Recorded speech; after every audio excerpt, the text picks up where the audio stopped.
Muy buenas noches, amada iglesia. Una alegría de estar con ustedes, de verdad que sí. Siempre cuando vengo para acá me siento muy honrado, de verdad que sí, me siento muy honrado de estar con ustedes. Yo les quiero agradecer delante del Espíritu Santo que está en este lugar. Les quiero agradecer con todo mi corazón por el amor que ustedes me dan. Los pastores, ¿no es cierto? Los hermanos, todo, ¿me entiende? Cuando yo vengo me siento muy regaloneado, de verdad que sí. Descanso, hermano, de verdad que sí, descanso. Tengo ahí literalmente el cuarto del profeta, está ahí listo y preparado. Y gloria al Señor. Porque estar en Santiago no es fácil, no es para nada fácil. ¿Quién más que ustedes saben eso? Es muy cansador estar en Santiago, las distancias.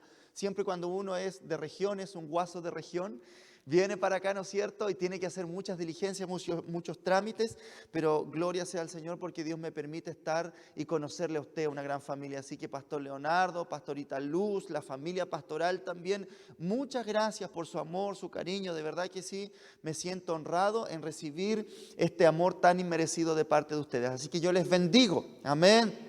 He estado orando también por ustedes, hermanos queridos. Se ha formado un lindo lazo, una linda relación con ustedes. Y quiero que ustedes también sean muy bendecidos. De verdad que sí, sean fortalecidos. Entonces yo, en primer lugar, te quiero felicitar porque a esta hora de la noche usted está aquí queriendo escuchar palabra, ¿no es cierto? Queriendo ser bendecido. Así que yo les bendigo. Reciban calurosos saludos de toda mi familia, Fernanda, que quedó en la iglesia, ¿no es cierto? Junto con toda, ¿no es cierto?, nuestra congregación. Hermanos, Dios me dio una palabra, no una palabra en sí. ¿Cómo poder señalarlo? Dios entregó en mi corazón un material que quiero compartirlo con ustedes, el cual es las competencias. Quiero hablar sobre las competencias ministeriales, Voy a pedir, bueno, yo sé que muchos de ustedes ya deben estar grabando ahí en su teléfono o también va a colocar apunte, va a tomar apunte, hágalo sin ninguna distracción, hágalo nomás, puede notar apunte, todo lo que usted guste puede hacerlo.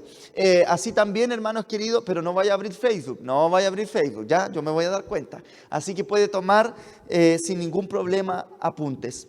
Hermano, lo que yo hoy día quiero hablarles es sobre competencias ministeriales. Competencias ministeriales. Cuando comencé a estudiar sobre lo que son las competencias, comencé a observar que una competencia en el fondo es un fruto. Una competencia en el fondo es un fruto. Suena muy sencillo, pero ¿vamos a dar fruto? Eso es lo difícil. Eso es lo difícil y muy difícil. Por lo tanto, en este día quiero hablar con ustedes aquello. Y dar fruto y tener una competencia, o una competencia y dar fruto, un fruto y una competencia, hermano querido, es muy difícil. Y para que eso se manifieste, no es que uno aprenda a hacer una cosa y punto, no. Porque el fruto es una manifestación de lo que uno es. No es algo que yo aprenda, ¿me entiende? Por ahí, en algunas conversaciones, bien lo dijo una persona, más que actos es un fruto. Porque yo puedo tener actos, pero no puedo tener frutos. Los fariseos hacían muchos actos, pero fruto no tenían. Los fariseos sabían hacer, pero no eran. Una cosa saber hacer y otra cosa que yo soy lo que digo que soy. Entonces es algo tan trascendental, es algo tan profundo que lo tenemos que ir viendo por partes. Entonces, en primer lugar yo quiero hablar lo siguiente, cómo el Señor se comenzó a manifestar al hombre, cómo el Señor se comenzó a revelar en el hombre. Y ahí vamos a ir desembocando lo que fue, ¿no es cierto?, el fruto del Señor y cómo la iglesia puede dar estos frutos. En primer lugar, nosotros tenemos que ver que la revelación de Dios a la humanidad fue de una forma progresiva a través de los tiempos. Y en virtud de eso, nosotros en primera instancia tenemos que ver que primero fue la voz de Dios. ¿Cómo podemos ver que Dios se reveló a través de su voz? Porque cuando estaba todo, Génesis capítulo 1, versículo 1, cuando todo estaba desordenado y vacío y había tinieblas y estaba todo desordenado acá en la tierra, nosotros podemos ver que Dios, ¿qué hizo? Habló. Hágase la luz, hágase la tierra, se separa el mar de la fuente de las aguas, hubo separación, ¿no es cierto?, de la tierra con las aguas, y hizo el Señor fuentes creadoras para que produzcan según su especie, según su tipo, y comenzó a desarrollar, ¿no es cierto?, todo según lo que Dios Trino comenzó a señalar. Dios primero se revela a través de su voz, se revela a través de su voz. Pero eso queda ¿hasta cuándo? Hasta los 10 mandamientos. Porque de ahí la revelación de Dios no es a través de su voz. La revelación de Dios viene a través de ¿qué? De las Escrituras. La palabra escrita, la revelación de Dios a través de lo escrito, a través de las Escrituras. Los 10 mandamientos, como son también llamados los 10 derechos del ser humano. No matarás, no adulterarás, no codiciarás a la mujer de tu prójimo, no aquí, no acá. 10 cosas, ¿no es cierto?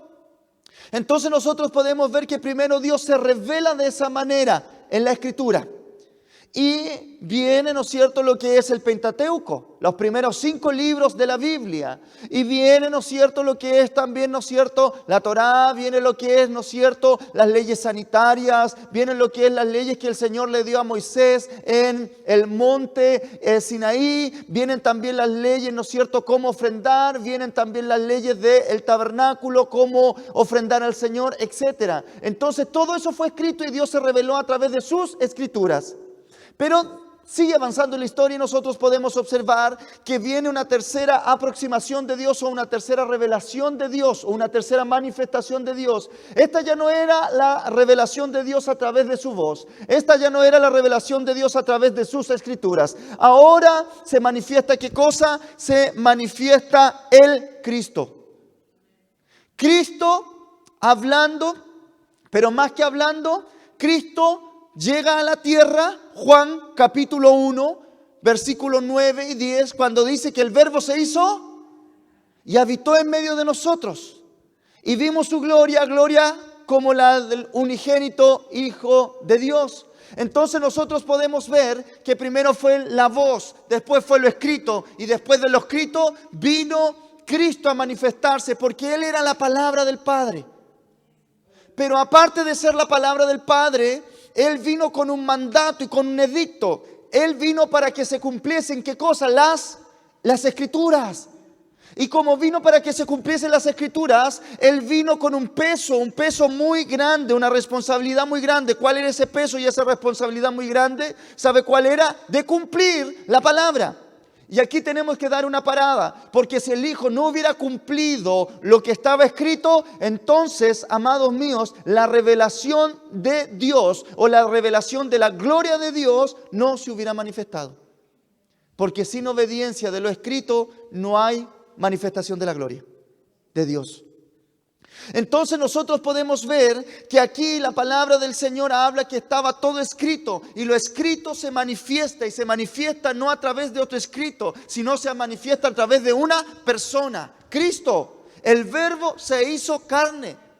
Pero el verbo para que se haya hecho carne, verbo, habla de mandato o acción, de un verbo. Habla de una acción manifestada a través de una persona. Por eso que también el Señor dice, yo no vengo a abolir la ley, sino vengo a cumplir la ley. Entonces, en virtud de esto, nosotros podemos observar que el verbo, la manifestación de Dios, se hizo carne, habitó en medio de las personas del pueblo de Israel, pero tenía un mandato. ¿Cuál era ese mandato? Cumplir la ley. Cumplir las Escrituras. Entonces, en virtud de eso, ya no era la voz o lo escrito, ahora era lo practicado. Y cuando es lo practicado, se manifiesta una gloria increíble y potente. Cristo aplicó la palabra y la cumplió, por lo cual esto produjo que Él fuera el verbo del Padre en la tierra. En virtud de esto nosotros podemos ver los pasajes como en Hebreo cuando dice que Él tuvo que aprender la obediencia.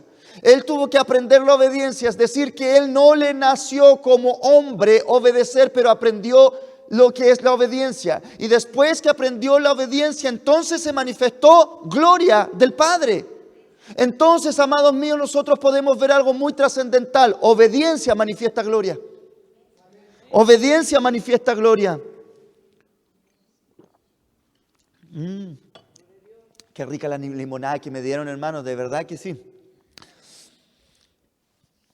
Y después que Cristo, que era el Verbo, obedeció las Escrituras, practicó las Escrituras, viene en cuarto lugar algo: el Cristo encarnado.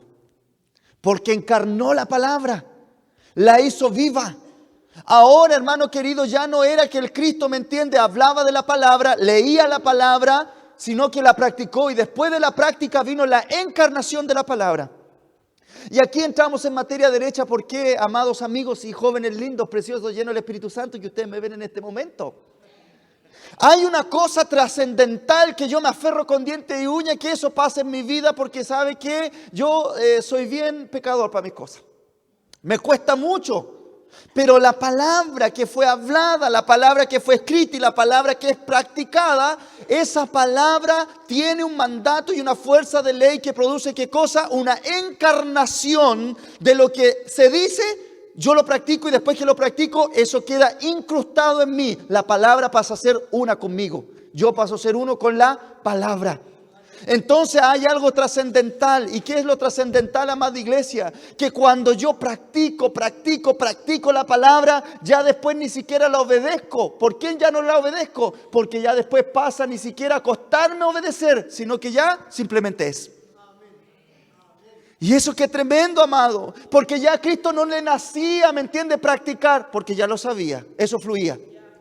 En bien en concreto, ¿sabe? Cuando yo me alejé de la presencia del Señor o me alejé de la comunión con Cristo a través de la iglesia, yo comencé a fumar cuando tenía 14 años. Fumé y estuve 2 años fumando, 3 años fumando. Me reconcilié con el Señor cuando tenía 17, 18 años. ¿Qué es lo que aconteció ahí? El primer mes era una batalla terrible. A mis lindos 18 años, lindos 19 años, lo único que quería era fumar. Y yo llegué, el muy tonto, dije: Señor, tú vas a hacer tantas cosas en mi vida, pero yo estoy seguro que el cigarro no me lo vas a sacar, Señor, porque me da tantas ganas de fumar. Iba a la iglesia, levantaba mis manos y después llegaba, me encendía un cigarro y lloraba, porque decía: ¿cómo tú, Señor? ¿Cómo no voy a poder salir de esto? Y yo lloraba porque eso estaba encarnado en mí, porque era un vicio. Yo pedía, yo me soñaba fumando. Entonces, ¿sabe qué es lo que aconteció? Comencé a practicar la palabra, comencé a hablar la palabra, comencé a leer la palabra, comencé a practicar la palabra, practiqué. Pasó 1, 2, 3, 5 meses. Yo te digo ahora que después de los años no me nace, hermano querido, fumar. ¿Qué es lo que produjo ahí? La encarnación de la palabra. Se encarnó la palabra. Porque una cosa que uno practique la palabra, pero otra cosa que ya la palabra se hizo vida en nuestras vidas. Entonces el Cristo, ¿qué le aconteció? El Cristo fue hablado por el Padre, fue escrito por el Padre, el Cristo practicó la palabra, pero después el Cristo se encarnó la palabra en el Hijo unigénito de Dios. Por lo tanto, Él no le nacía pecar, porque ya estaba la palabra del Padre encarnada en Él. Ahora, mucho que hablar ahí de las 4 formas, ¿no? Mucho. Pero ahora nos vamos a nosotros y comenzamos a hacer la bajada. La iglesia. ¿Cómo podemos definir iglesia? Hay muchas definiciones de iglesia, pero este humilde pastor osornino sureño, pasado a humo, viene a dar solamente 2 definiciones. La primera, para que no peleemos: iglesia, un organismo vivo, ¿no es cierto? No es una empresa, es un organismo. No se puede llevar la iglesia como una empresa, pero tiene principios empresariales y se tienen que cumplir, porque si no, no hay productividad. ¿Cierto? No avanza la cosa. Pero la iglesia es más que una empresa, la iglesia es un organismo vivo, ya un organismo vivo. Pero también las muchas definiciones, o dentro también de lo que habla lo que es la misionología, para poder hablar lo que es sobre la plantación de iglesia. Iglesia se puede definir como la encarnación de Cristo en un grupo de personas. Entonces nosotros hablamos que primero Cristo encarnó al Padre, pero la iglesia encarna a Cristo. Y hermano, ahí nosotros tenemos que comenzar a observar algo poderosísimo. Porque si el Hijo encarnó al Padre, la iglesia, para estar en un funcionamiento óptimo como organismo vivo, tiene que encarnar al Hijo. Porque dice la palabra del Señor que la iglesia es el cuerpo y Cristo es la cabeza. Entonces tiene que haber una unidad tremenda, y esa unidad lo podemos ver que es, ¿no es cierto?, una encarnación de Cristo resucitado en un grupo de personas. Entonces, en virtud de eso, nosotros tenemos que observar la iglesia y la encarnación de Cristo en la tierra. Y ahí nosotros tenemos que ver algo. Si la iglesia es la encarnación de Cristo en la tierra, tiene que manifestar ¿qué cosa? Frutos. Y ahí nosotros tenemos que llegar a Juan capítulo 15. Juan capítulo 15. Juan capítulo 15. Hermano, esto es más que todo como estudio, más que como palabra, o sea, como predicación. Voy a intentar no ser tan predicador y ser más maestro, pero me cuesta mucho.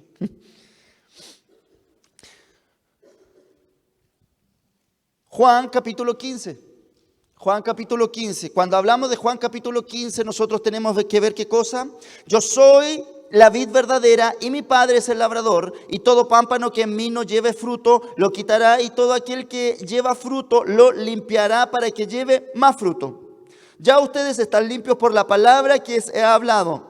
Permanecer en mí y yo en ustedes. Como el pámpano no puede llevar fruto por sí mismo si no pertenece en la vid, no permanece en la vid, así tampoco ustedes si no permanecen en mí. Lo primero que señala acá es lo siguiente, dice Juan capítulo 15, dice, yo soy la vid. ¿Sabe lo que estaba aconteciendo aquí cuando Juan comienza a hablar del yo soy? Aquí había cuando se comienza a hablar del yo soy, cuando comienza a haber una referencia, ¿no es cierto?, en el Nuevo Testamento de Cristo. Cuando habla y dice, yo soy el pan de vida eterna, yo soy la puerta angosta, yo soy el camino, la verdad y la vida. Y aquí llega y habla y dice, yo soy la vid. ¿Sabe lo que hace referencia? Aquí hace una referencia de que Él estaba unido y que Él también, ¿no es cierto?, manifestaba los decretos del Padre y que Él era eterno. ¿Por qué? Porque se habla en la Escritura, ¿no es cierto?, que el primero en hablar que Él ¿era quién? Dios Padre. Cuando Moisés tiene esa entrevista con la zarza ardiente, que en el fondo no era la zarza ardiente, sino era el mismo Padre, dice, y Señor, o le dice, ¿y cómo yo voy a ir? ¿En nombre de quién voy a ir? ¿Qué es lo que Dios le dice? Anda, porque el gran yo soy te ha mandado. Entonces, ¿sabe lo que aquí comienza a haber? Una manifestación de identidad. Dios comienza a manifestar una identidad con sus hijos, una identidad con su iglesia, porque ahí le habla, dice, yo soy el que soy. En el Antiguo Testamento, cuando le habla a Moisés, entonces cuando le dice yo soy el que soy, nosotros tenemos que observar todo el texto, porque el texto señala y dice lo siguiente, empieza a llorar, Señor, yo soy tartamudo, Señor, yo no puedo ir, Señor, yo no puedo esto otro, y más encima llega y le termina diciendo, pero a nombre de quién iría, Señor, pero diciéndole todos los otros argumentos para no ir. El Señor en ningún momento le dice, tú estás diciendo que tú eres, yo te voy a dar esto, tú dices que tienes esta carencia, yo la voy a llenar de esta manera, tú dices que no puedes, yo te voy a dar esto otro. En ningún momento Dios hace eso, sino le dice, yo soy. ¿Qué es lo que se está manifestando ahí? Que independiente a todas las carencias y reclamos que pueda tener el ser humano no puede mirarse el mismo. El ser humano llena su vida y tiene una manifestación de identidad mirando al yo soy el que soy. Entonces, amado mío, usted puede tener mucha carencia, usted puede tener muchos dolores, muchas tristezas en su vida. Usted no necesita más psicólogo o psiquiatra, aunque sí servimos harto. Lo que usted necesita, amado mío, ¿sabe qué cosa es? Es encontrarse con el gran yo soy. El gran yo soy es el que tiene la identidad, la respuesta para todo en su vida. El gran yo soy el que soy. Eso, yo soy. Es lo mismo que hablar de quién soy. Y quién soy es el concepto de identidad. Yo soy el que soy. Le estaba diciendo a Moisés, tú no puedes, tú me estás dando un montón de argumentos que no puedes, tú me estás diciendo que no vas a ir, tú me estás diciendo que no lo lograrás, pero yo te digo, no te mires a ti y no busques en ti o en los demás las cosas que te faltan, sino mírame a mí, porque yo soy el que soy. Y sigue avanzando la historia, y cuando se habla del gran nombre del Señor, el yo soy, el gran yo soy, se manifiesta el Cristo, y el Cristo comienza hablando diciendo: yo soy el camino, yo soy la verdad, yo soy la vida, yo soy el pan de vida, yo soy la puerta estrecha, yo soy la vid verdadera. Pero no termina tan solo ahí, sino cuando Dios comienza a hablar a los ángeles de las 7 iglesias, o cuando más bien dicho comienza a hablar a las 7 iglesias del Apocalipsis, ahí se ve algo maravilloso. Aunque esas iglesias estaban carnales, estaban peor que nosotros, estaban peor que creyentes en el 18-17 de septiembre, hermano. Más carnal que eso no se puede ser. Pero Dios escribió el libro del Apocalipsis, donde dice, y vaya lo que dice, a cada una le comienza a sacar los trapos al sol. Pero nunca le comenzó a decir: a ti te falta esto, a ti te falta esto otro, a ti te falta aquí. No, Él comienza primero describiéndose: yo soy la estrella resplandeciente de la mañana, yo soy el alfa y el omega, yo soy el que ando en medio de las iglesias, yo soy el que los ojos es como llamas de fuego, yo soy el santo, el verdadero, yo soy, yo soy, yo soy. ¿Por qué? Porque le estaba diciendo a cada una de las iglesias del Apocalipsis: hay tanta cosa que a ti te falta, iglesia, pero vuélveme a mirar a mí, vuélveme a mirar a mí.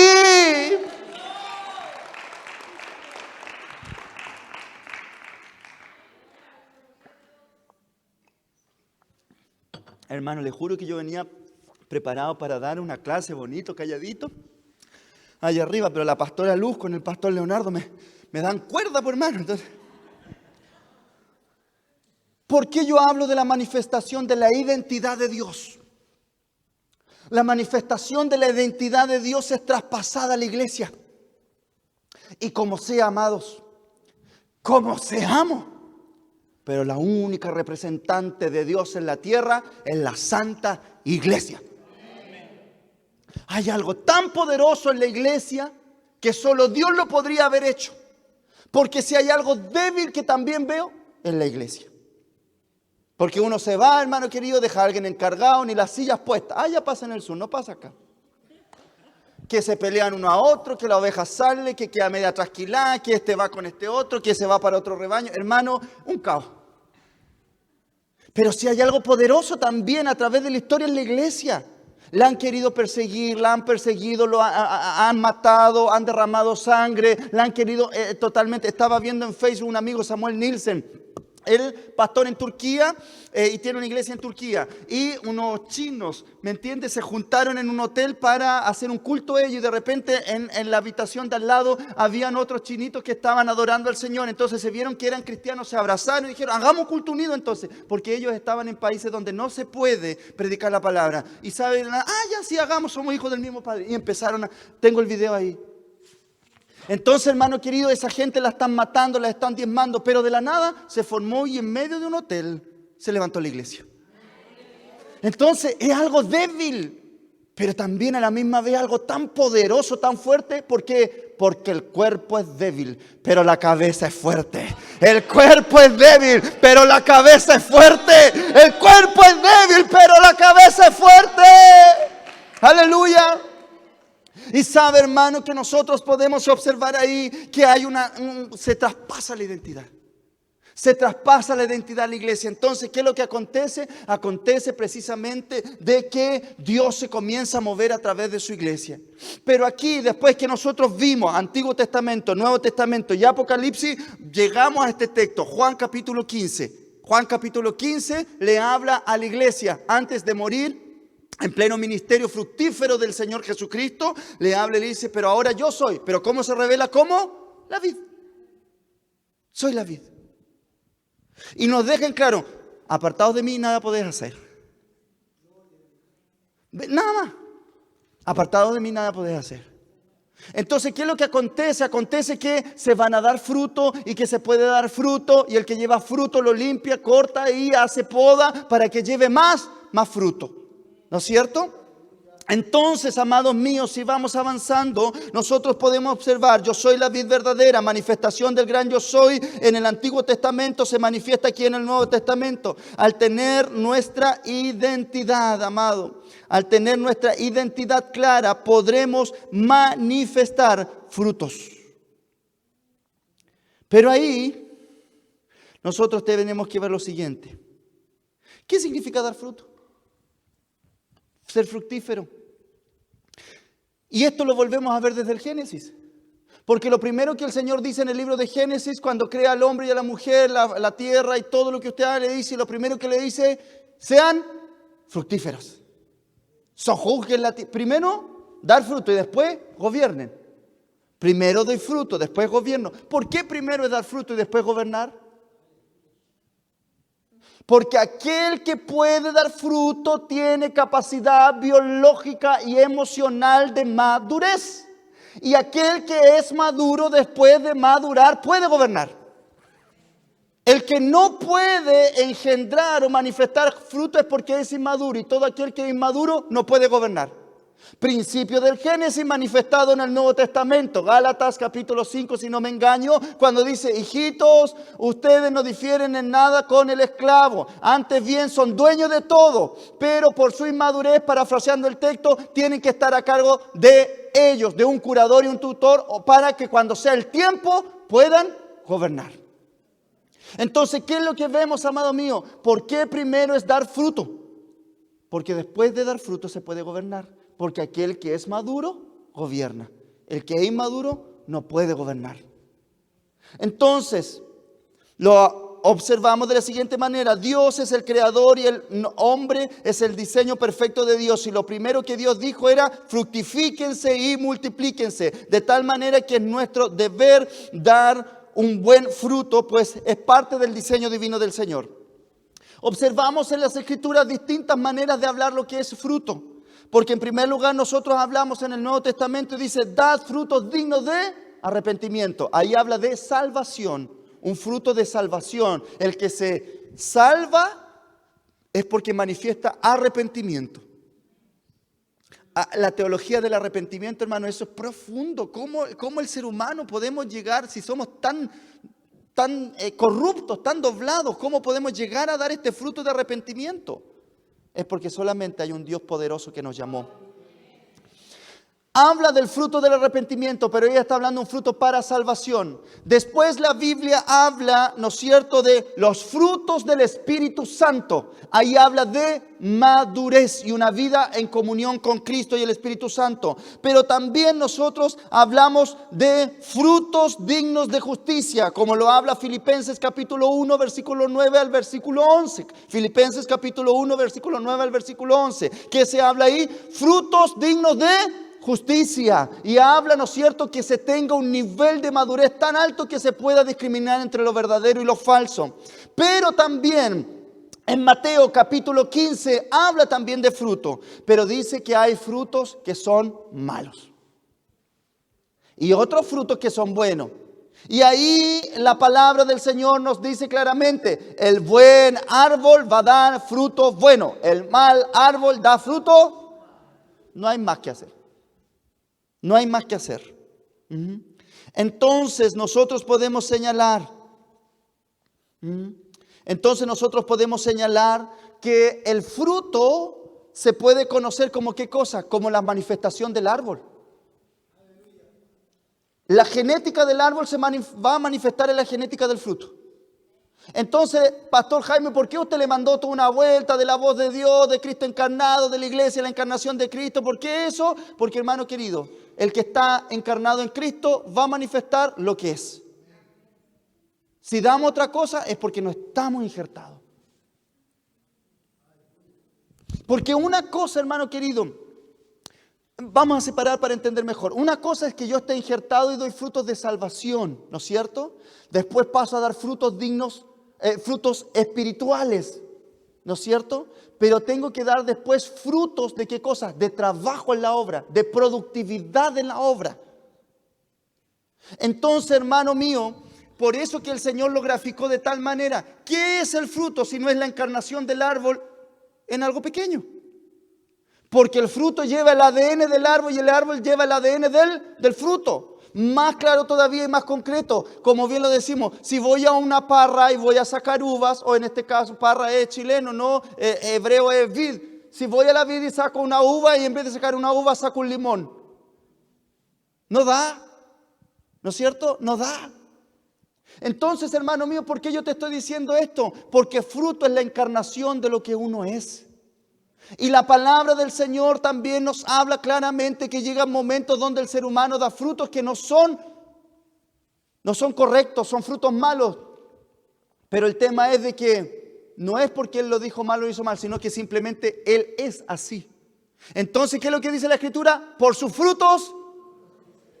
Entonces tenemos que observar algunas cosas de los frutos. Mateo 7, 15, 20. Guardaos de los falsos profetas que vienen a vosotros con vestidos de oveja, pero dentro de ellos son lobos rapaces. Por sus frutos los conoceréis. ¿Acaso se recogen uvas de los espinos o higos de los abrojos? Así todo buen árbol da fruto, pero el árbol malo da frutos malos. No puede el buen árbol dar malos frutos, ni el árbol malo dar frutos buenos. Todo árbol que no da buen fruto es cortado y echado en el fuego. Así que por sus frutos los conoceréis.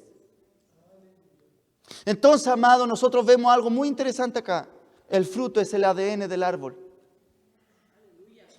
El fruto es el ADN del árbol.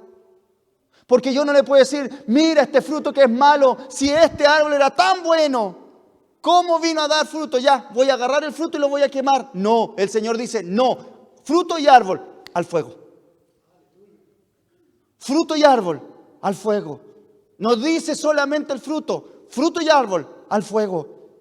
Porque llega un momento, hermano mío, que hay una manifestación. También la palabra lo dice, cuando el pecado se concreta, da, ¿no es cierto? Se engendra, ¿qué cosa? Se concreta. Fruto de muerte, eso es una concreción de lo malo, ¿no es cierto? Entonces, aquí se nos habla de un trabajo ministerial también en Mateo capítulo 7, versículo 15. Nosotros podemos ver que aquí el Señor no estaba hablando tan solo de salvación. El Señor no estaba hablando de frutos que no se dieron del Espíritu Santo. No se habla fruto de arrepentimiento, no. Se habla de que unas personas trabajaban en la obra. Falsos profetas, es decir, hay unos genuinos y otros que son falsos. Entonces aquí lo que estamos viendo es que Dios compara el fruto también con ¿qué? Hay fruto de arrepentimiento y de salvación. Hay fruto por comunión y vida en la fe. Pero hay fruto en el trabajo espiritual. Hay un fruto que nosotros tenemos que dar. Y mucho que hablar del fruto, amado mío. Mucho que hablarles del fruto. Pero esta me da una referencia que Dios habla que nosotros damos frutos ministerialmente. Y no podemos dar poco fruto porque el Señor nos diseñó para dar abundante fruto. Entonces aquí se nos habla de un trabajo ministerial contrario a lo que Dios manda a sus hijos, por lo cual podemos hacer la diferencia por lo cual podemos hacer la inferencia que el desarrollo correcto ministerial es un fruto que adora al Señor.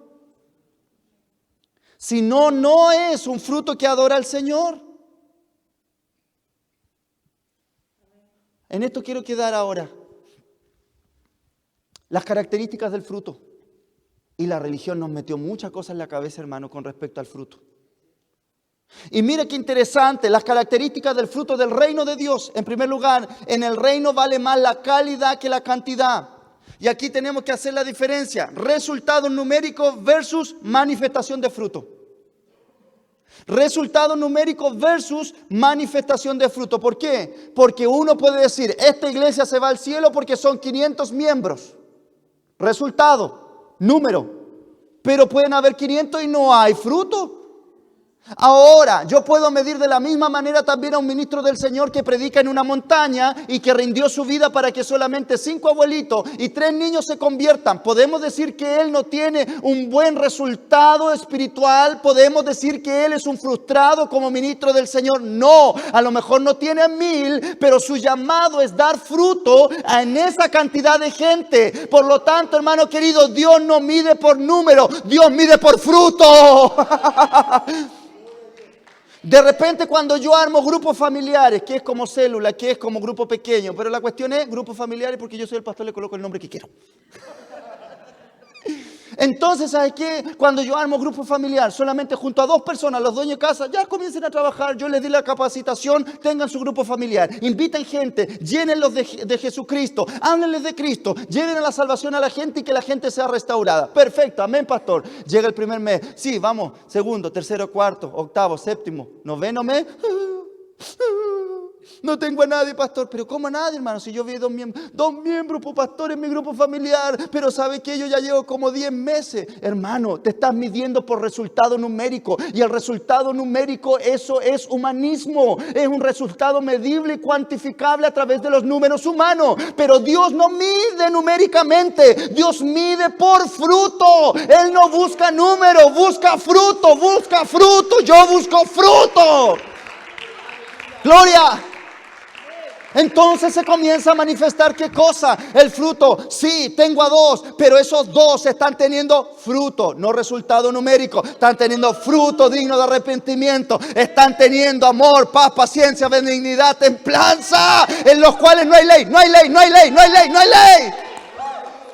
Aleluya. Entonces, ¿qué saca usted llorando? Ay, es que me llegan 3, me llegan 4. Hermano, fíjate si Dios te mandó a traer 100, entonces va a tener que dar cuenta grande. Ahora, si usted lleva 3 y Dios te mandó a tener 3 y a cuidar a tus 3, glorifica, porque estás trayendo fruto al Señor. Entonces, amado mío, nosotros observamos que los resultados numéricos no es una observación bíblica. Los resultados numéricos no es una observación cuantificable para el reino de los cielos. La manifestación o la observación del Padre hacia los hijos es la observación no del número, sino de la cantidad de fruto. Y el fruto no se cuenta, el fruto se pesa. ¡Aleluya! El fruto se pesa. Ahí hay opresión. Oh, ese lado ahí. Oh, vigilen ese lado ahí. Oh, aquí no pasa nada. Está libre en los ambientes. Gloria, gloria, gloria.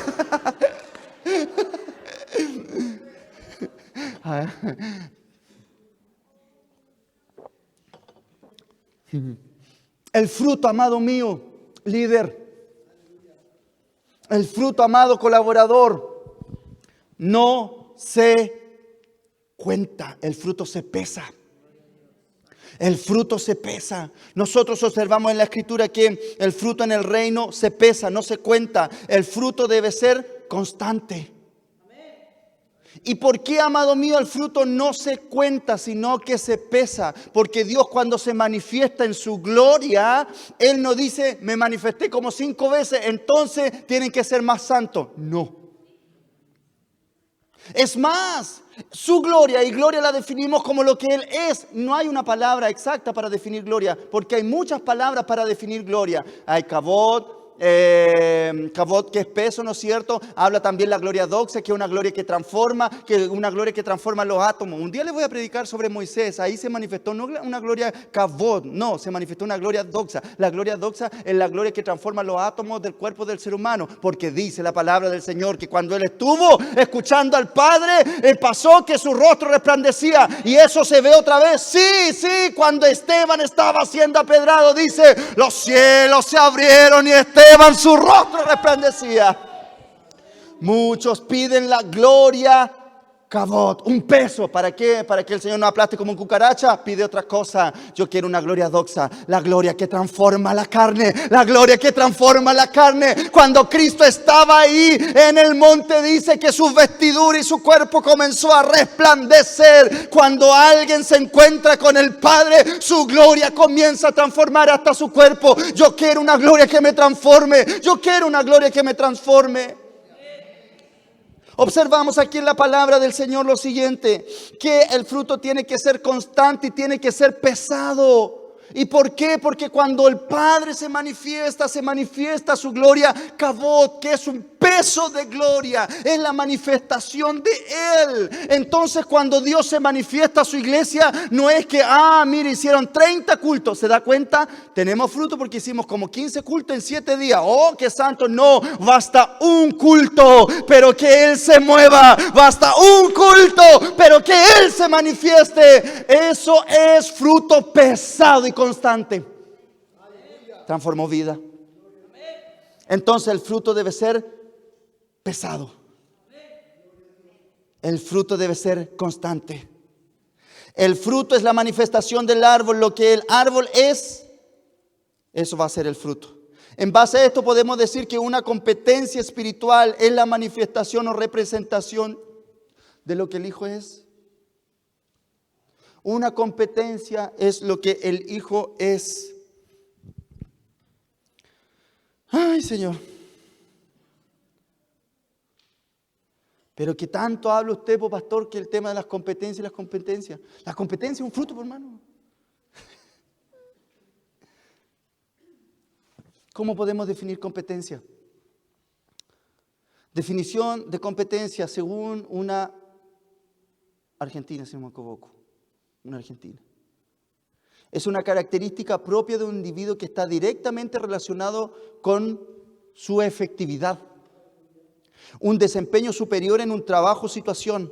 Son comportamientos observables en la realidad cotidiana del trabajo y en situaciones de evaluación. Son un rasgo de unión entre las características del individuo y las cualidades requeridas para su desempeño en la organización. Entonces, una competencia no es lo que la persona dice yo sé hacer. No, es lo que la persona es. ¿Y sabe por qué yo quiero hablar esto, hermano? Porque nosotros como iglesia evangélica, hermano querido, ¿sabe qué? Somos mandados a hacer para hacer cuestiones que nos sirven. ¿No es cierto? Si hablemos entre nosotros, porque esto no está siendo grabado por ningún canal de televisión, así que saquémonos los trapos del sol aquí nomás. Vivimos haciendo cuestiones que no funcionan. Y esto yo te lo puedo comprobar. ¿Cómo te lo compruebo? Porque la palabra... No, mira, antes de eso. Vivimos haciendo cosas que no funcionan. Y hacer algo que no funciona es un diseño de las tinieblas. Hacer cosas que no funcionan es un diseño de las tinieblas. Entonces la religión nos mandó a hacer, ¿sabes qué? Para que tengan fruto, hagan harto culto. ¿Para qué tanto culto? ¿No funciona eso, pastor? Más nos cansamos. No importa, hagan más nomás. Religión. Religión nos dijo, ¿sabe qué? Y con todo respeto, ¿eh? No, mejor yo lo voy a contar allá, cuando yo nací, cuando yo crecí. Allá, por las montañas. ¿Sabe? Cuando yo era chico, decían lo siguiente, para que se vea en la iglesia, entonces vamos a hacer un cantar, que todos los hermanos canten, ya. Cantábamos, no pasaba ninguna cuestión. ¿Por qué? Porque nadie se atrevió a decirle a la gente, hermano, ¿para qué vaya a cantar? Si no es tu llamado, cantáis mal.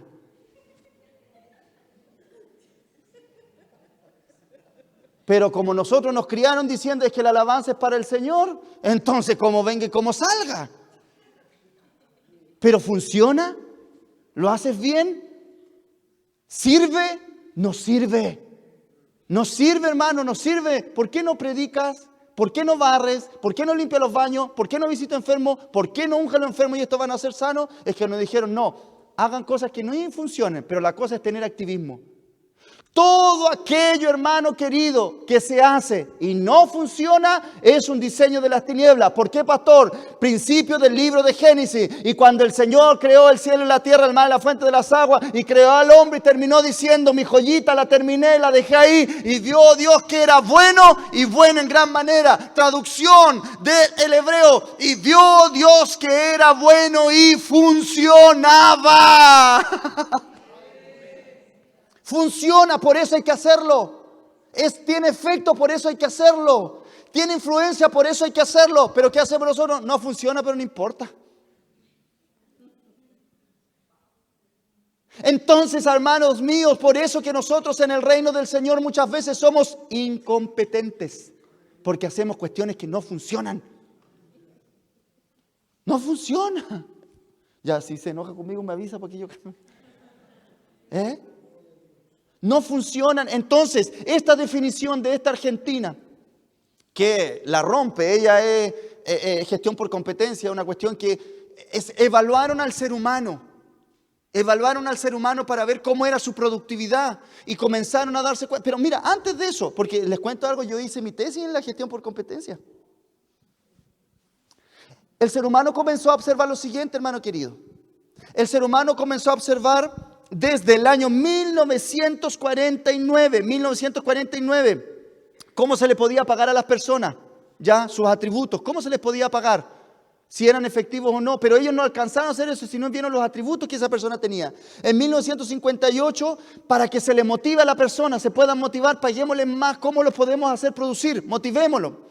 Pero en 1973, David M.C. Cleland tomó este tema, las competencias de la persona. Y esto comenzó a revolucionar. ¿Por qué? ¿Y por qué se llevó a esto? Se llevó a esto, ¿por qué? Porque el mundo estaba en guerra. Y como el mundo estaba en guerra, se empezaron a medir la inteligencia. Entonces, los soldados más inteligentes, estos serán los más campeones en la guerra. Y sabe que se dieron cuenta de muchas cosas. En primer lugar, que no había tan solo un tipo de inteligencia, había mucha inteligencia. Entonces, el que es bueno para disparar, mejor ni lo metan a la guerra porque va a andar peleando con todos los soldados ahí. Entonces se comenzaron a dar cuenta cómo el ser humano puede producir. ¿Cómo el ser humano puede producir? Dijeron, el más inteligente, ese es el que puede producir más en el trabajo. Pero se dieron cuenta que los que tenían los más títulos de los títulos, doctorados y magíster y todos los títulos que hay de ángel y querubín, no sabían mandar a la gente. No producían nada. Y ahí yo comienzo a hacer la bajada, hermano querido.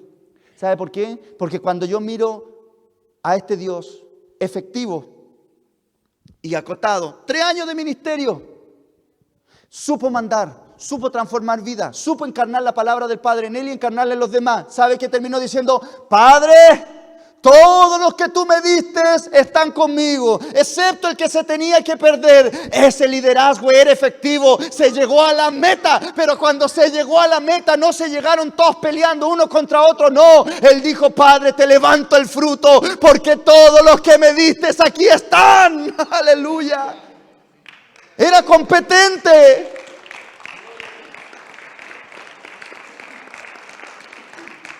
Estamos siendo bombardeados por tanta incompetencia. ¿Por qué? Porque el incompetente no se le revela lo que es fruto.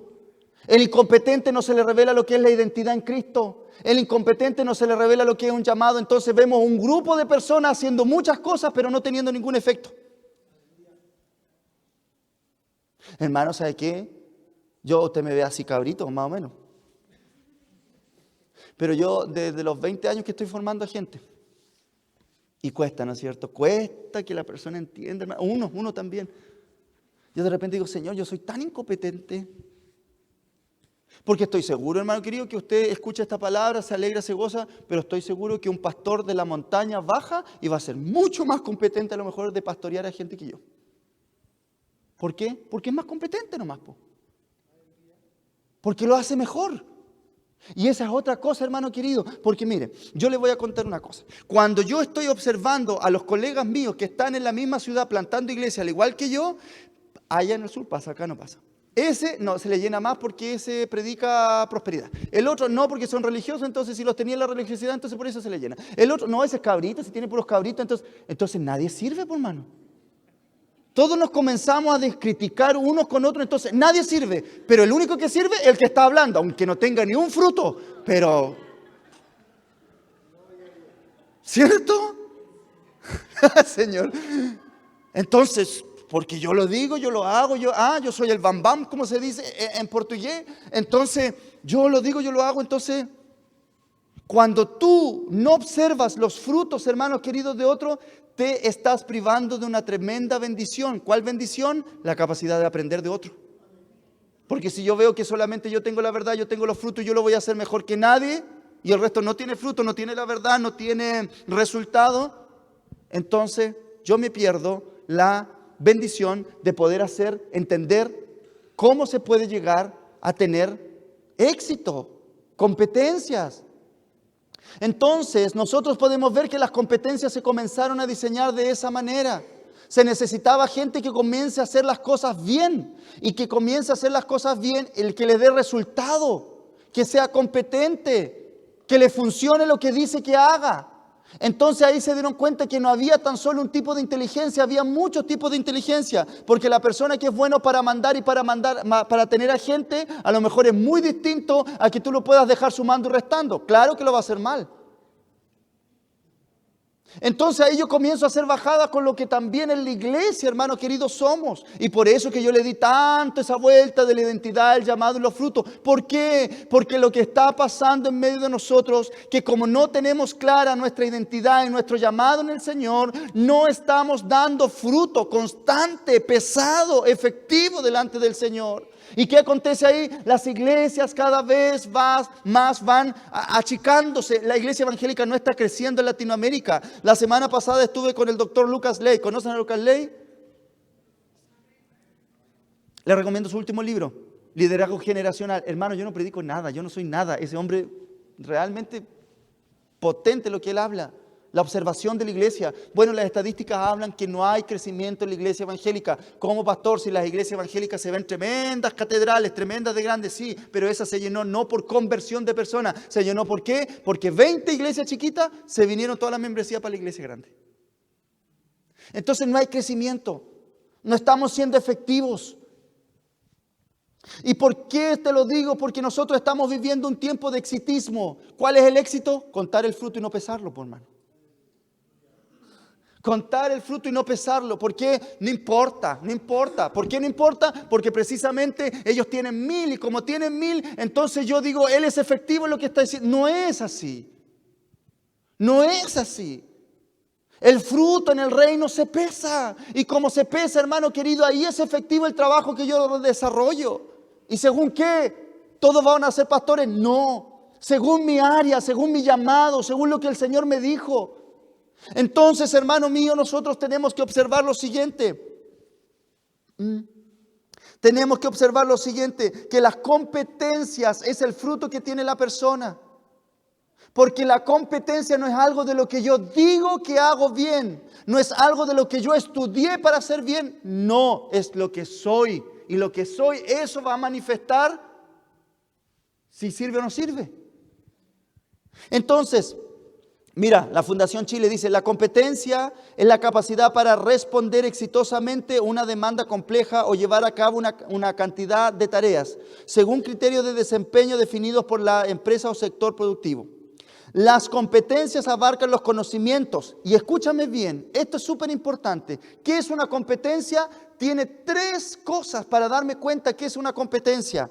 Saber, que habla de conocimiento. Lo otro, saber hacer, habla de una actitud. Y lo otro, saber hacer, habla de habilidades. Los conocimientos es el saber. La actitud que tenga la persona es saber ser. Y la habilidad es saber hacer de un individuo. Eso, hermano querido, es una competencia. Abarca estas 3 cosas. Abarca estas 3 cosas. Abarca estas 3 cosas. Saber, saber hacer. Saber ser y saber hacer. Saber, saber ser y saber hacer. Y aquí es donde comenzamos a ver que realmente es efectivo o no lo que uno hace.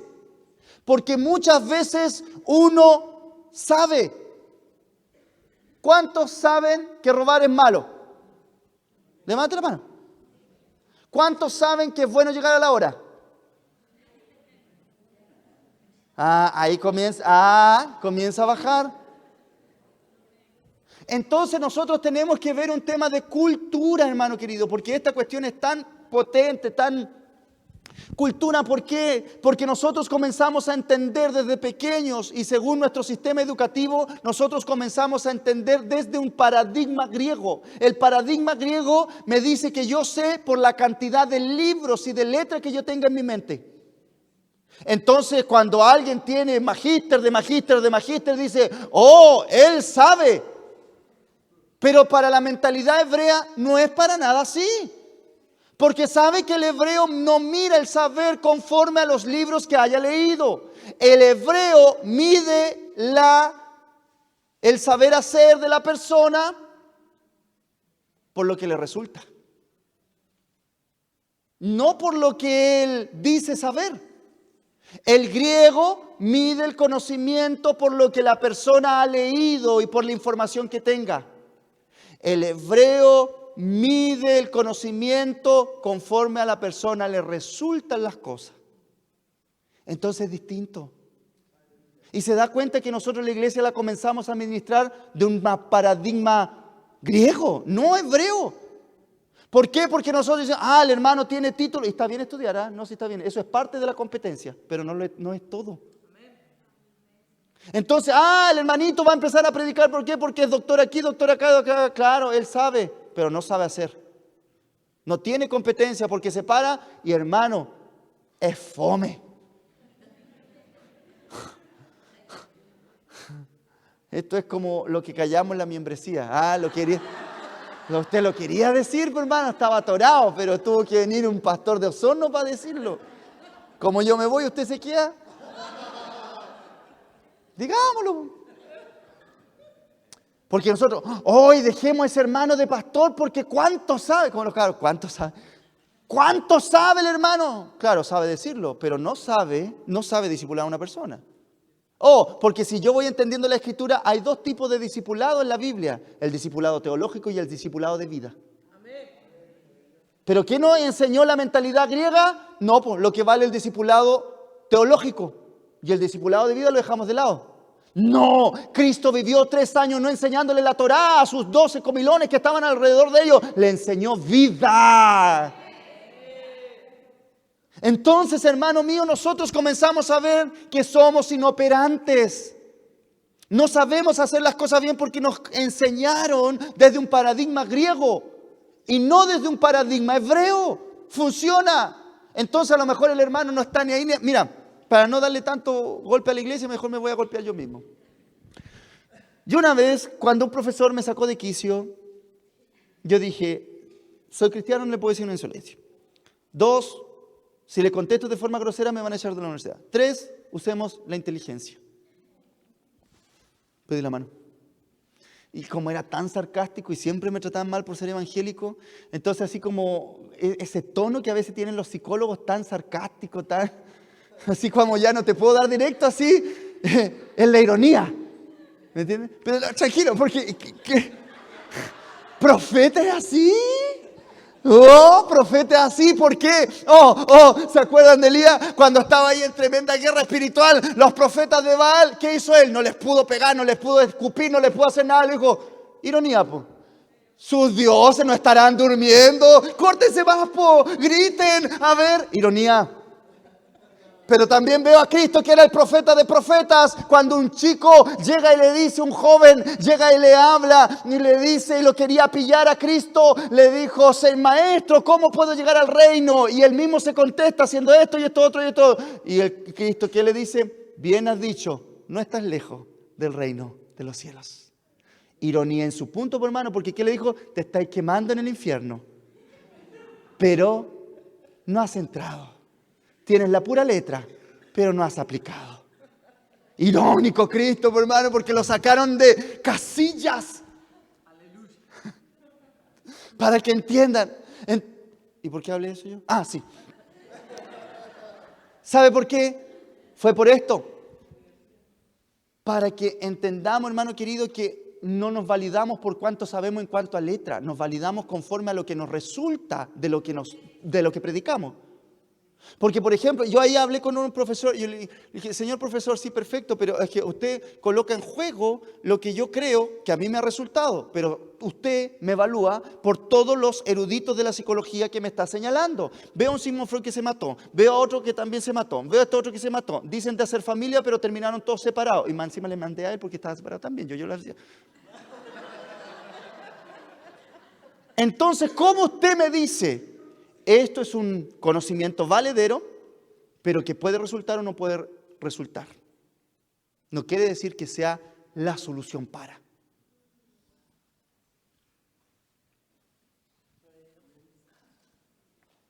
¿Es así?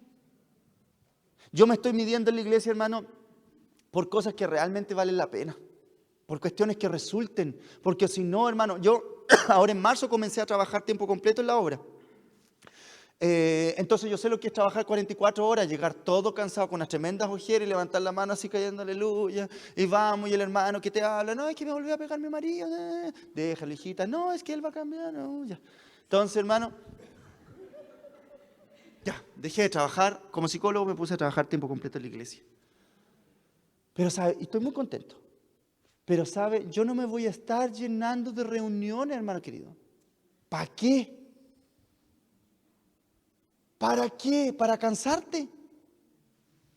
Si hermano, si tú no entendiste ahora, vas a salir, vas a hacer la misma cuestión.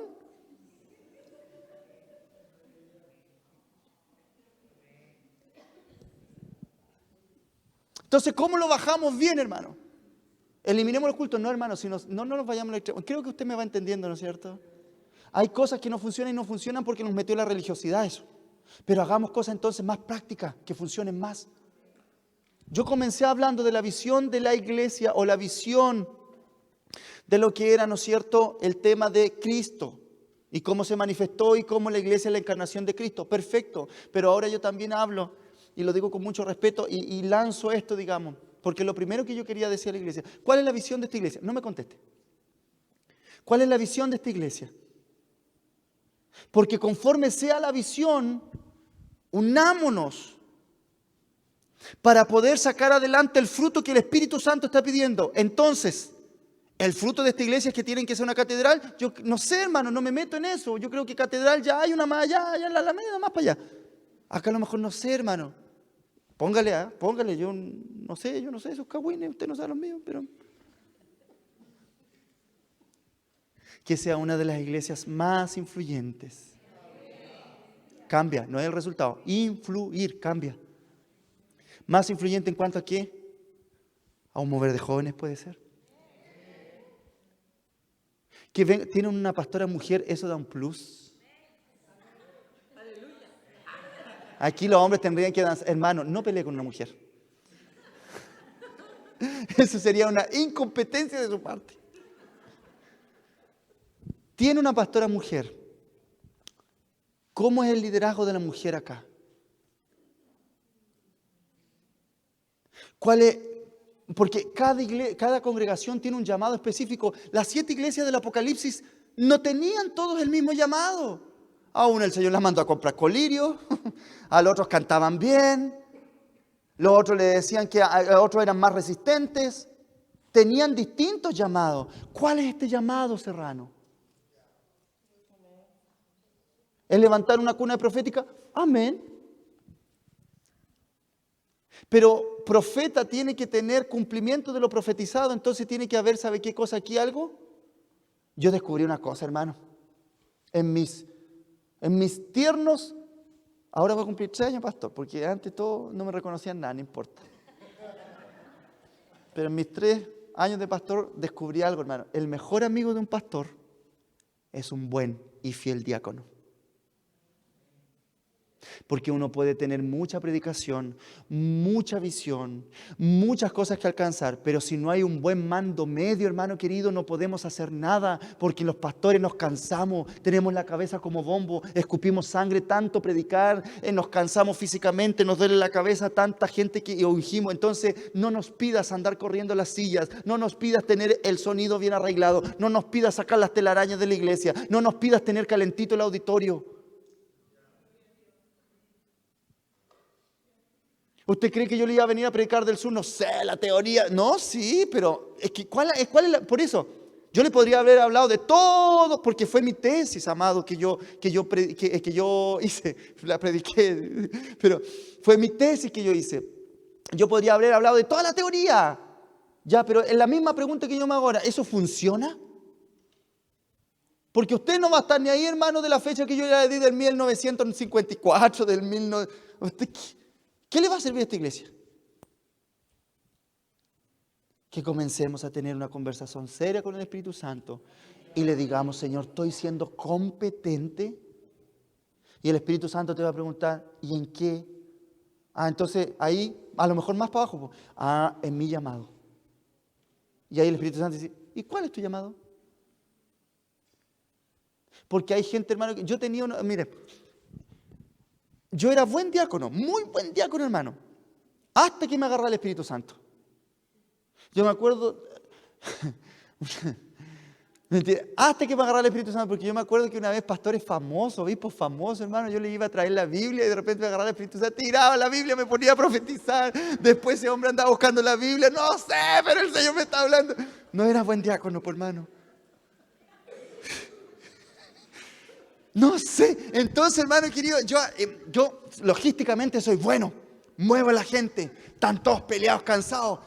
Mando 2, 3 gritos, la gente me obedece. Vamos, lo lograremos. Sí, a los William Wallace, ¡vamos! ¿Me entiendes? Soy como Dorcas fiel, hermano. Yo te lo digo con autoridad, porque hubo momentos, hermanos queridos, que yo le planchaba hasta las camisas a mi pastor. Pastor, ¿usted está diciendo que uno tiene que ser como un sirviente, un esclavo? No, yo te estoy diciendo que las cuestiones, para que resulten, uno tiene que muchas veces arremangarse y hacer muchas cosas. Muchas cosas. Porque si el baño está tapado, aunque aquí esté el mejor predicador, es indigno que el baño está tapado. Yo no necesito una revelación del cielo para callarme la boca y... Aleluya, gloria a Dios. Sí, Señor, sí, Señor. Porque esta es tu casa, esta es tu familia, por hermano. ¿No es cierto? Una vez, hermano querido, Hechos 29, hicimos un congreso. Un temporal que cayó, que se voló todo el techo. Los músicos que se subieron a clavar eso, te vaya a caer, Pancho, te vaya a caer, Toño. No. Temblando, una semana con dolor de espalda, pero llegamos, hicimos ese congreso. Prediqué pésimo, hermano. Pésimo porque estaba tan cansado que no hilaba las ideas. Prediqué pésimo, la peor predicación de mi vida. Me coloqué nervioso. ¿Por qué? Porque acarrié silla, dimos a comer a 100 personas. Entonces, ¿qué es lo que voy con esto, hermano querido? Que no era para colocarme a predicar ahí, era para que me dejen en el diaconado. O simplemente, o predico, y ahí aprendí. O predico, o sirvo. Pero las dos cosas, no. Eso es ser competente. ¿Por qué? Porque el día de mañana se me va a recordar por la mala predicación que di. No por todo el piso que limpié después. Entonces, para no llevarme eso, mejor limpio callado y predico después. Entonces, hermano querido, haciendo la bajada en esto, la incompetencia es algo que Satanás quiere que se manifieste en la iglesia, porque nos miente. ¿Y qué nos miente? Tienen volumen, pero el fruto no es bueno. No es efectivo. Si aquí hay un mover profético, entonces el profeta tiene que estar orando. ¿Y a dónde va a estar orando? ¿Aquí todo el día acá? No, tiene que estar en donde se necesita la oración. Cárceles, hospitales, allá. Entonces, hermano, yo hoy día, esta palabra es simplemente para decirte qué es lo que estamos desarrollando. ¿Qué es la competencia que estamos desarrollando, bien o no? Para ir concluyendo. Porque, hermano, yo esto lo tenía para 2 cosas, pero tampoco después. Hay algo súper potente. La persona que es competente sabe saber hacer y saber ser. Esto se lo reduzco como una tía cuando me lo explicó. ¿Y cómo me lo dijo una tía que me lo explicó? Me dijo, la mujer del César o el buen cristiano tiene que ser, serlo y parecerlo. ¿Cierto? Y esto no es de lo que yo diga, no, lo que a mí me resulta, lo que yo soy. Entonces, amados hermanos, cuando yo sé hacer algo, es porque yo soy eso de lo que hago. ¿No es cierto? Cuando yo sé hacer algo, es porque soy eso que hago. No es que yo juegue a ser diácono, no, yo soy diácono. No, porque yo digo que soy pastor, no lo digo, yo soy pastor. ¿Se da cuenta si nosotros estuviéramos diciendo, yo digo que soy pastor y no sea pastor? La iglesia se destruye. Porque para esto, uno no es lo que diga, es lo que uno es. Y es amarrarse bien los pantalones, hermano.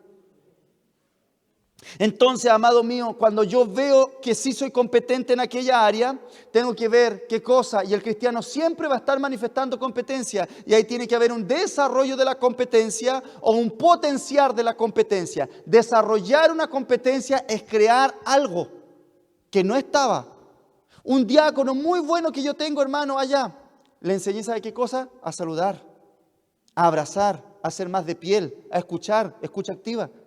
Porque él servía muy bien, hermano querido, pero era tan apático, hermano querido, entonces sonría. Le tuve que enseñar a sonreír. Los chicos cuando pasaban también querían que lleguen jóvenes y todo, y estaban pegados al celular ahí. Oye, si querés que lleguen jóvenes, entonces ¿cómo no te vayas a desconectar un rato? Eso es una competencia. Eso es lo que tiene que tener un líder, ¿sabe? Y metimos a tanta gente de pastor siendo que es maestro nomás. Y tiene que decirse, Con amor, con respeto, pero tiene que decirse, porque si no, si nosotros estamos desarrollando algo y no somos competencia en eso, estamos hiriendo, estamos destruyendo. Entonces, en virtud de eso, uno puede crear competencias que antes no las tenía. Las competencias parentales, las competencias de los papás, es que a mí no me nace abrazar y mirar a mi hijo. Perfecto, no te nace, lo vas a crear. Tanto practicarlo, ¿se acuerdan del Cristo que practicó? Que después no lo practicaba, sino que le fluía hacer eso. Ya, la competencia es lo mismo. Y potenciar es algo que yo hago bien, pero lo puedo hacer mejor. Entonces, si usted es diácono y es bien resolutivo en hacer las cosas, potencie esa competencia. ¿Cómo? Sonría más, abrace más, llegue más a la hora. Competencias personales, a lo mejor competencias, ¿cómo puedo hablar eso? Competencias en cuanto al trabajo material, usted la tiene excelente. Pero competencias personales, eso es lo que necesita más. Empatía. Los diáconos antiguos eran muy competentes en cuanto al trabajo material. Construían templos, limpiaban, hacían todo. Pero competencias personales horribles, porque todo niño que fue criado en la iglesia evangélica en los años 80 le tiene terror a los diáconos. Todos traumados. Le faltó competencias en esa área personal. Pero para servir, hermano querido, eran mandados a hacer. Entonces, las competencias se desarrollan y las competencias se potencian. Y para ir concluyendo, ¿qué sería la guinda de la torta, pues, hermano? Señor, que me inviten de nuevo. La evaluación de las competencias. Y ya no me tiro.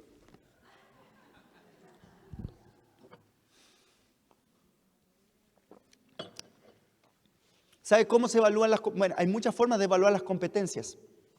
Y esto es muy amplio, hermano, porque está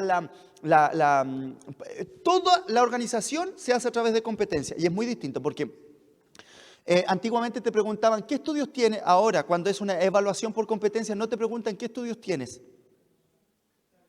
Usted señala que era una persona de tal y tal cosa. ¿Cómo resolvió tal problema? ¿Se va dando cuenta? No es lo que yo digo que soy, sino lo que yo ya he hecho. Y Cristo nos decía quién era. Él era. ¡Aleluya! Él era el verbo. Por eso es que cuando eligió a sus discípulos no le dijo, yo te voy a dar, yo te voy a invitar, yo voy a hacer aquí. No, le decía, ven y sígueme. ¡Aleluya! Él era. No se andaba creyendo lo que era. Él era nomás. Era el verbo, el Hijo del Dios viviente. ¡Aleluya!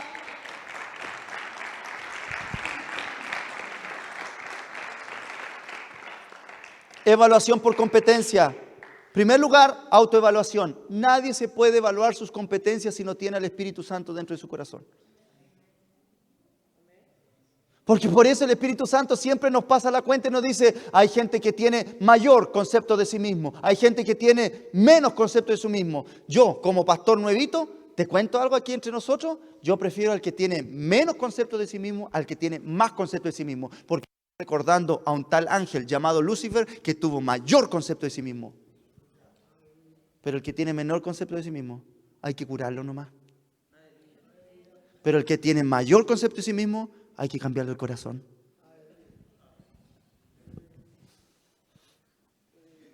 La autoevaluación no es, y por eso la autoevaluación no puede ser en forma religiosa. Porque la autoevaluación, si me la hago en forma religiosa, yo voy a decir, no falta ningún culto. ¿Te resultó algo en tu vida? ¿No? ¿Cambiaste algo, ese genio podrido que te... No, pero tú en todos los cultos. Mire, hay hermanos que yo ya me cansé, hermano querido, de pedirles que llegue a la hora. Yo tengo una hipótesis de pastor sureño. Todo aquel que le cuesta llegar a la hora es que es muy terco. ¿Por qué?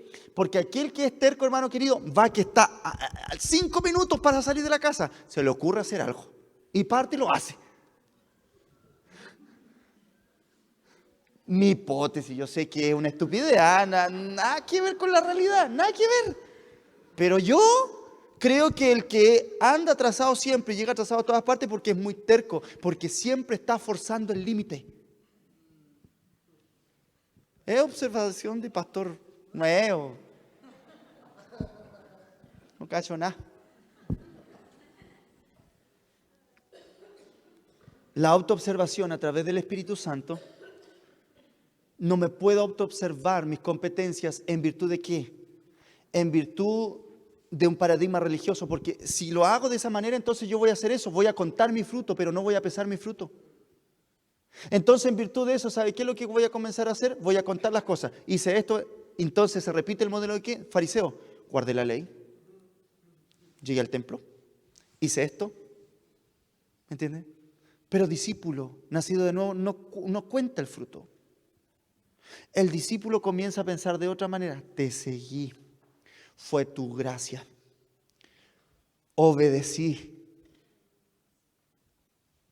logré esto. Uno comienza a contar logros, no comienza a contar hechos. Porque mire, una persona competente no es lo que hace, sino es lo que es. Porque hay mucha persona que se comporta muy bien, pero su corazón está muy lejos de lo que realmente tiene que ser. Por eso que los pastores no miramos hechos, miramos intenciones. Porque el Espíritu Santo y Dios Padre no nos juzgará por nuestros actos, nos juzgará por nuestras intenciones. Porque Él dice que pesa las intenciones de nuestro corazón. Aleluya, Él está aquí. ¿Cómo te autoevalúas? Autoevalúate a través de qué? De lo efectivo que has sido, no de cuánto has hecho. Llevo 50 años en el Evangelio, gloria a Dios. De verdad, gloria a Dios. Pero permanencia no quiere decir fruto.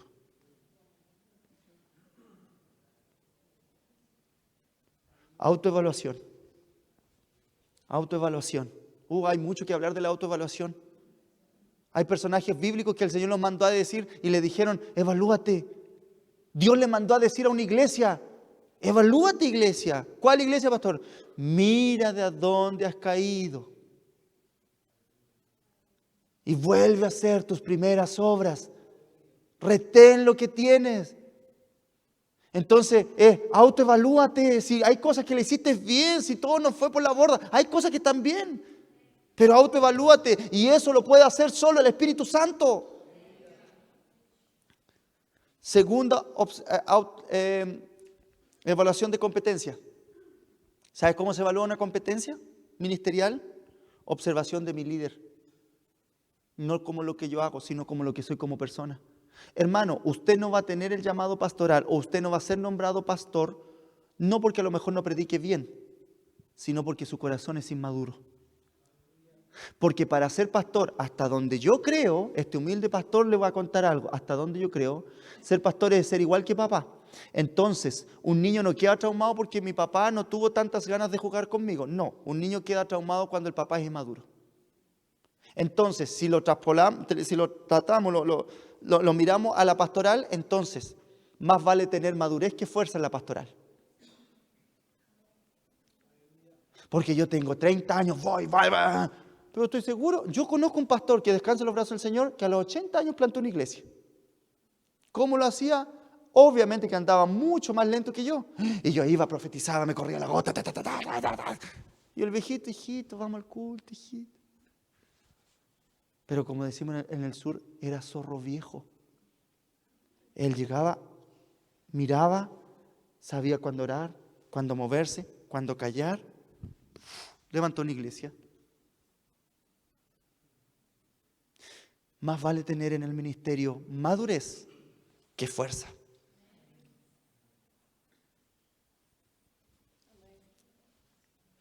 La observación que nuestro líder hace para nosotros no es de cuánto hacemos en lo técnico, sino es en cuanto a nuestro corazón.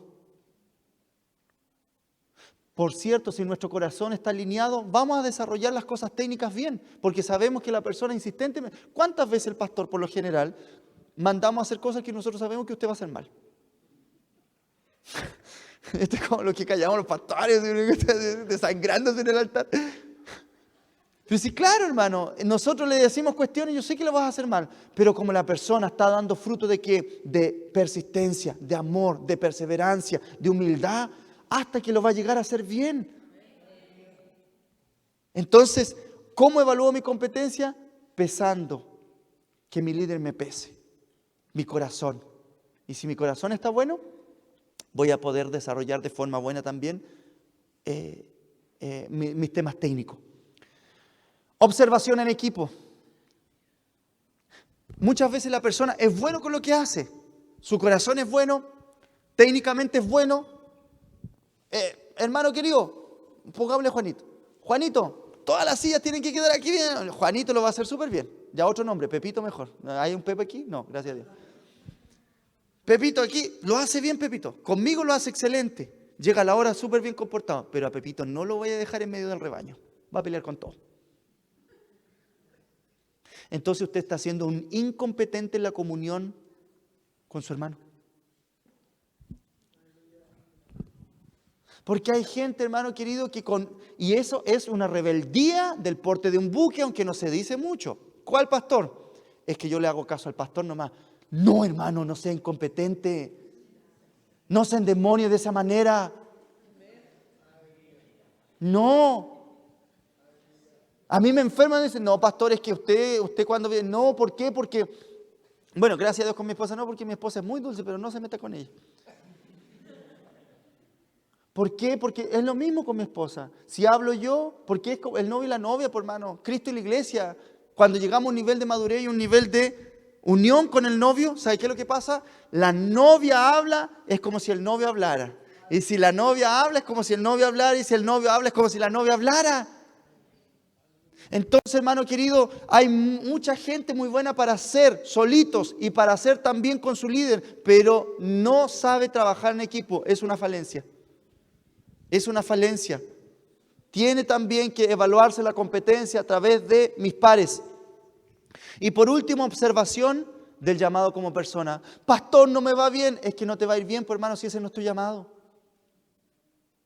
No se me están resultando las cosas. No te va a resultar, pues, hermano, si no es tu llamado. Dios comenzó su ministerio evaluándose y terminó su ministerio en la tierra evaluándose. ¿Por qué, pastor? Porque cuando Él estaba, lo primero que Él hizo, un milagro de transformación que convirtió el agua al vino. Él llegó, lo empezó a tomar. Cabros, tomemos, la garrafa está lista. No, llamen ¿a quién? Al maestro de sala. Y dijeron, ¡qué bueno el vino! No es para darlo ahora. Este vino se da al último. ¿O al primero? Al primero, perdón. Porque es muy bueno. Él comienza su primer milagro y comienza su ministerio dejándose evaluar lo que él había hecho. Pero hay tanta gente que comienza el ministerio, pero no se deja evaluar, po. Y su vino puede estar peor que un vinagre. Pero no llama a ningún maestro de sala. ¿Cuál es tu maestro de sala? ¿Quién le evalúa a usted? ¿Quién cata su vino que usted está produciendo? El último tiempo de Cristo en la tierra termina su ministerio evaluándose. Padre, todo lo hecho está aquí. Padre, lo que tú me dijiste que haga, yo ya lo he hecho.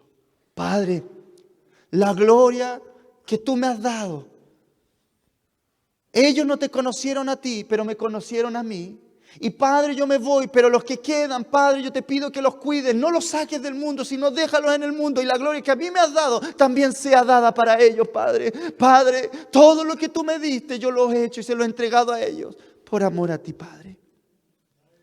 Terminó su ministerio autoevaluándose, evaluándose a los demás y dejando que el Padre lo evalúe. Colócate en pie y dale un aplauso al Señor en esta noche.